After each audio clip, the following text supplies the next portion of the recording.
Hey everybody, welcome to Theme Park Today. It's Kurt and we are on the Disney Wonder and we're going on an excursion today in Ensenada, Mexico. We are going to La Cava de Marcelo, the Cheese Cave, which if you watched our videos before, I'm from Wisconsin, so we booked this immediately. I cannot wait for this approximately 5.5 hour adventure.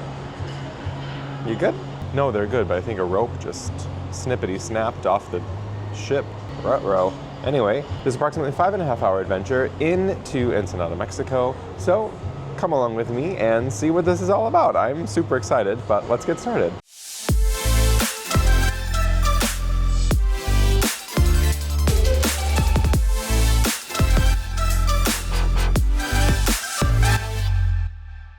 My biggest tip when you're coming on a Disney Cruise Line is download the Disney Cruise Line Navigator app. It literally will tell you everything that you need to know, where you need to be. For this excursion, it tells me on my app that we're all gonna meet, or just to meet, at 9:15 in the Azure Lounge, which is the adult-only lounge on deck 3. So that's where we're headed now, and then we're gonna meet up and then all head out together.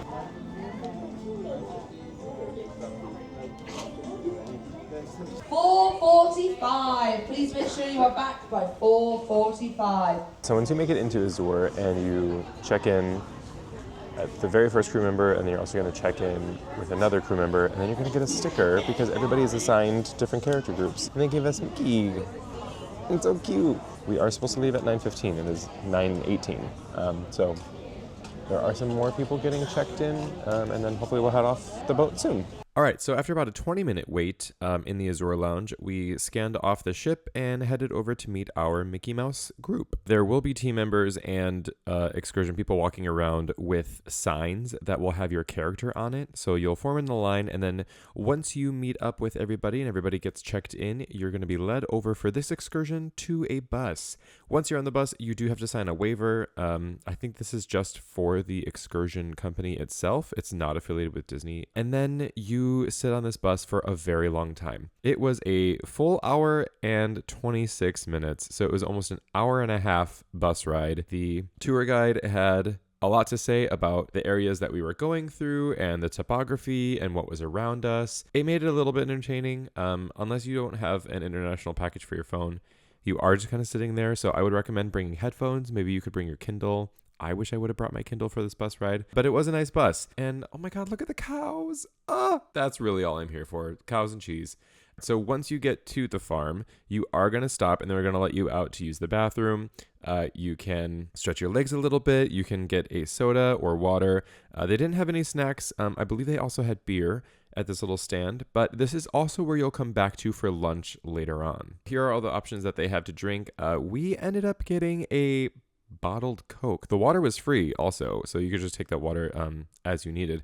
But we also ended up getting a Mexican Coke, which if you didn't know, they use natural sugars, and it is just delicious. It is very good. Then after everybody gets rounded back up, you get back on the bus and you're taken over to a different part of the farm where on your journey, you will hear from one of the farm hands himself, and he's going to tell you the history of the farm, how it started, where the owners came from, and a little bit about what you're going to be doing for the day. But once you get over to this section of the farm, you are going to split into two groups. So one side of the bus is going to go with one tour guide for the farm, and another side of the bus is going to go with the other. So we went with this lovely lady, and she talked about the breeds of the cows, where they came from originally, and it was really interesting to learn all about the cows, how they milk them, how they use all of the milk for many different things on the farm. And then the very best part, we got to meet the cows. I was so excited. This is all I kept thinking of because they tell you that you can meet the cows once you're on the farm on the Disney Cruise website. And this is truly one of the happiest moments of my life. Oh my goodness, you're so cute. Hello. Hello. All right, so then the second part of this section of the farm, you get to learn all about the cheese making process. So once you walk into this barn, there will be this giant tub, and then the farmhand will tell you all about how they bring the milk in, how they create the cheese, how it becomes solid, what they add to the milk, and the entire process of making cheese. They'll even show you that once the cheese is formed, this is how they make it into the presses or add any ingredients that they need to for whatever flavors of cheese that they're making. Then while you're at this stop, you will head into this kind of modern looking barn for free ice cream. It's not a Disney cruise if there's not free ice cream. So this is ice cream that's made from the dairy, from the cows on the farm, and they had 2 options for us. One was cookies and cream, so it just had Oreos in it, and strawberry. So now the moment that we've all been waiting for. This is the Cheese Cave. So I believe that they were saying that this was the first cheese cave in North America, and it goes 15 feet underground. So as soon as you walk in, you can smell the cheese. It is very stinky in here, but we will find out why in a second. But all around this upper level, it is just the history of the farm and the original owners and the family lineage, and it was really cool to just take a moment and read all of these and take it in. You can also see it's open air, so down below they have tables and seatings, and that's where we'll be having the first of our 2 cheese tastings. Okay, we're gonna start with an apple slice to cleanse your palate. I just use my fingers like a Neanderthal. Everyone's using forks. Jesus. Okay, so he's saying farmer cheese is at noon. I'll use my fork this time. Here's our farmer's cheese. And then they also have fig marmalade and some bread. I'm just going to try the cheese by itself. That one's so good. The farmer one? Yeah, I love that one. That one's really good. It's almost like a mozzarella consistency. This was basil? Basil. I thought he was saying like kisses. No, basil. Oh my god. I was like, kiss cheese? Okay. Oh my god. I didn't even show you. Basil's really good. I really like the consistency of the cheese. I'm not cleansing my palate with my apple. Black pepper is next. It tastes like when I get salami from the store because of the peppers with the salami. I don't know if you heard Peter, but he said the black pepper one. It was like the salami from the store with cheese because of black pepper on the salami. What? It's like peppers with the salami. Like Yeah. in the salami slice. Yeah. So that's why it reminds me of salami. They also gave us wine, which I'm also pretty sure is made here. Delicious. Okay, the next one was rosemary. No, I do. You want to try mine? I have like little fleckies. Oh my god. Now we have these tiny little cheese samples. So this is aged at 6 months. I'm assuming it's just farmer cheese. 6 months is like a sharp cheddar almost. All right, this is this 1 year.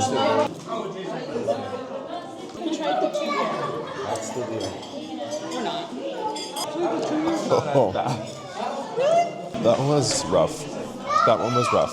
This is the 2 year. It looks even more rough. That one just tastes like wax. Not a fan. I hated that experience. That was awful. It's stuck under my tongue. It's like on the underside. It won't come out. Here's our fig marmalade.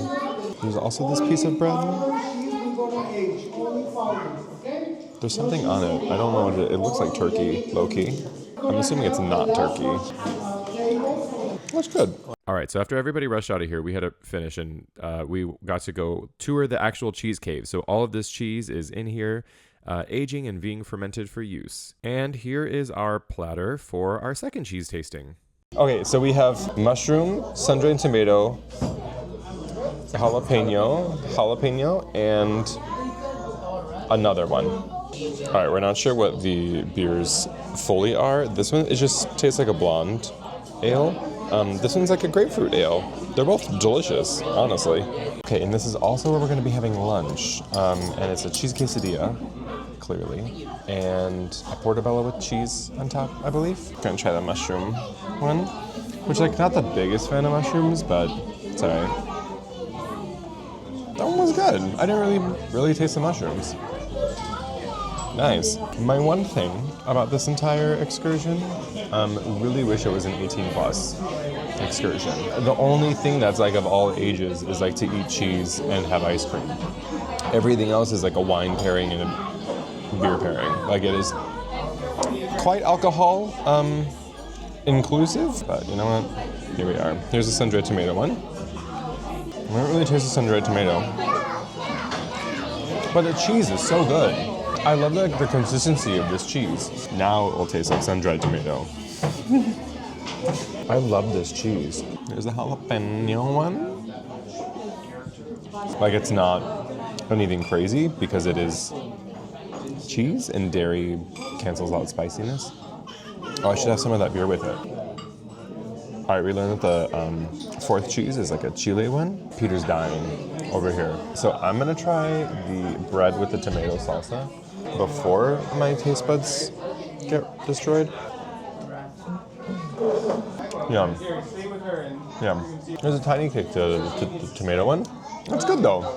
I like the flavors of it. It's like fruity almost. I just had a little bit of the Chile one.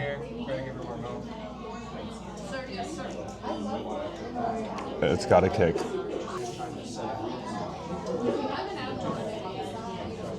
Peter's just drunkenly eating bread over here. All right, the Chile one for me on a level of 1 to 10 is like 4. Yeah, 3.5, 4.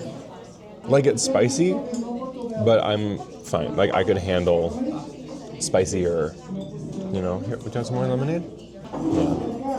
What is it for you, Peter, on a level of 1 to 10? 6 or 7. The jalapeno was like a 2.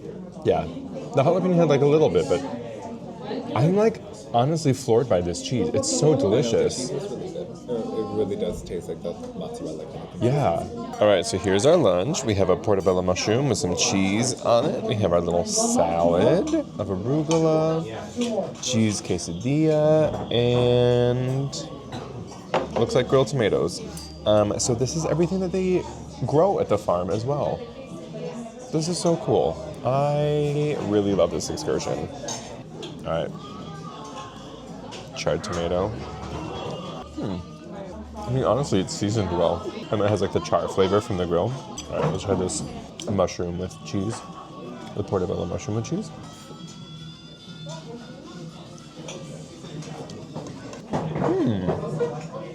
Oh, it's so yummy. I'm not a huge mushroom person. I'll eat it, but like on pizza. Like, I'm not just gonna put them on there, right? This is delicious. I really like this. I think what helps is that I knew ahead of time. If it was like, oh, your only option is mushroom. Well, maybe that's the other thing. It's your only option. There's no options. But the cheese that's on this too. Oy, yoy, it's so good. All right, let's try this cheese quesadilla. I know this is gonna be so good. I love it here. So after lunch, we headed over to the general store because, of course, we wanted to buy some cheese to bring home. But not only did they have cheese, they had different marmalades, they had candles, they had really, honestly, a bunch of stuff that they make there at the farm for sale. And this is the chest where you can choose what cheese you want to bring home from ones that you tried or ones that you maybe didn't get to try while on the Cheese Cave Excursion. All right, everybody, thank you so much for watching. Obviously, we got some cheese to bring home. I hope that you enjoyed this, and I hope that if you go on this excursion, you enjoy this as much as we did. Like this video, subscribe to our channel for more content like this, and we'll see you next time. Bye.